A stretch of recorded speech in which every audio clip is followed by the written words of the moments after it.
महानगरपालिकेकडून प्रधानमंत्री आवास योजनेअंतर्गत मिळणाऱ्या घरांसाठी फ्लॅटच्या किमतीच्या 10% रक्कम आगाऊ भरण्याची अट ठेवण्यात आली आहे। मात्र अनेक अर्जदारांकडे पगाराची पावती नसून अनेकांची आर्थिक परिस्थिती बँकेचे कर्ज फेडण्याइतकीही सक्षम नाही। त्यामुळे बँका कर्ज देण्यास तयार नसल्याने आणि 10% रक्कम जमा करणेही कठीण जात असल्याने संबंधित अर्जदारांनी महानगरपालिकेकडे विविध मागण्या केल्या आहेत। इम्रान अहमद शेख यांच्या नेतृत्वाखालील अर्जदारांच्या शिष्टमंडळाने महानगरपालिका आयुक्त येडगे यांची भेट घेऊन निवेदन सादर केले। यावेळी अर्जदारांनी महानगरपालिकेने कोणत्याही अतिरिक्त अटीशिवाय स्टेट बँक ऑफ इंडिया मार्फत कर्ज उपलब्ध करून द्यावे किंवा कर्जाच्या हप्त्यांची हमी घ्यावी अशी मागणी केली आहे। तसेच महानगरपालिकेनेच बँकेकडे दरमहा 2 ते 3 हजार रुपयांचा हप्ता जमा करावा आणि नंतर ती रक्कम अर्जदारांकडून टप्प्याटप्प्याने वसूल करावी, जेणेकरून आर्थिकदृष्ट्या दुर्बल कुटुंबांना न्याय मिळेल असंही शिष्टमंडळाने निवेदनात नमूद केलंय। याशिवाय फ्लॅटच्या किमतीच्या 10% ऐवजी केवळ 5% रक्कम आगाऊ घेण्यात यावी अशी मागणी यावेळी करण्यात आली आहे। जर ते शक्य नसेल तर फ्लॅटचा ताबा मिळेपर्यंत 10% रक्कम जमा करू न शकणाऱ्या गरीब अर्जदारांना मुदतवाढ देण्यात यावी अशी मागणी यावेळी करण्यात आली आहे। या सर्व मागण्यांचे निवेदन शिष्टमंडळाने महानगरपालिका आयुक्तांकडे सादर केले असून त्यावर सकारात्मक निर्णय घेण्याची अपेक्षा व्यक्त करण्यात आली आहे।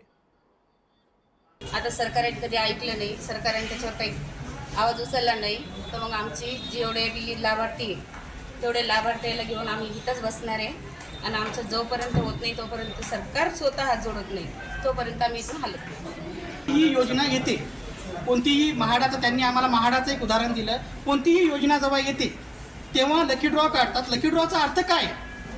लकी ड्रॉचा अर्थ हा आहे का 100 जणांमधून तुम्ही लकी ड्रॉ लाभार्थी विजेता आहात आणि तुम्हाला हे घर फ्रीमध्ये देण्यात येते।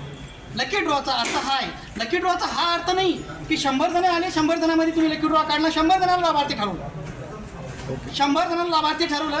आणि सर्वात एक मुद्दा विचारायचा, यांनी लकी ड्रॉ काढला कशावरती? रिकाम्या जागावरती यांनी लकी ड्रॉ काढलेला आहे।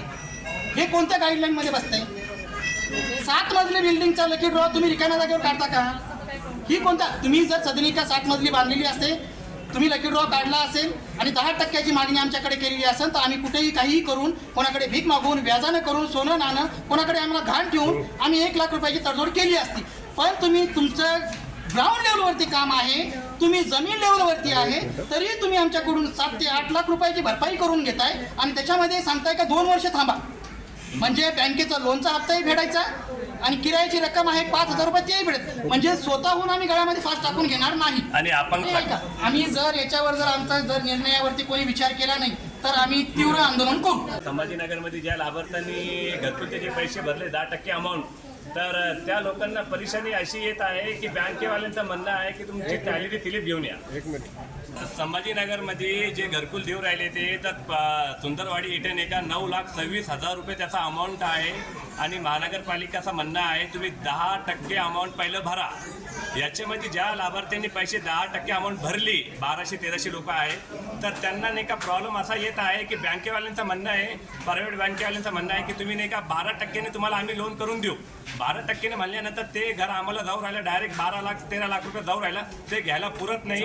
आणि जे सरकारी बँकेवाले आहे, महाराष्ट्र बँक, देवगिरी बँक, यांचं म्हणणं असं आहे की तुमची सॅलरी स्लिप घेऊन या, IT रिटर्न 3 वर्षाचा पाहिजे तरच आम्ही लोन देऊ आणि जर तुमचा सिव्हिल जर खराब असणार तर तुम्हाला लोन भेटणार नाही। आणि महानगरपालिका आयुक्त साहेबांचं म्हणणं आहे जे सेंट्रल गव्हर्नमेंटची गाईडलाईन्स आहे त्याचप्रमाणे आम्ही पुढेही चालू करू। जर तुम्हाला जर काही प्रॉब्लेम असेल तर आम्ही जर आमच्याकडनं काही होत असेल ते गाईडलाईन्सचं उल्लंघन व्हायला नाही पाहिजे, मग आम्ही त्याला सहकार्य करू।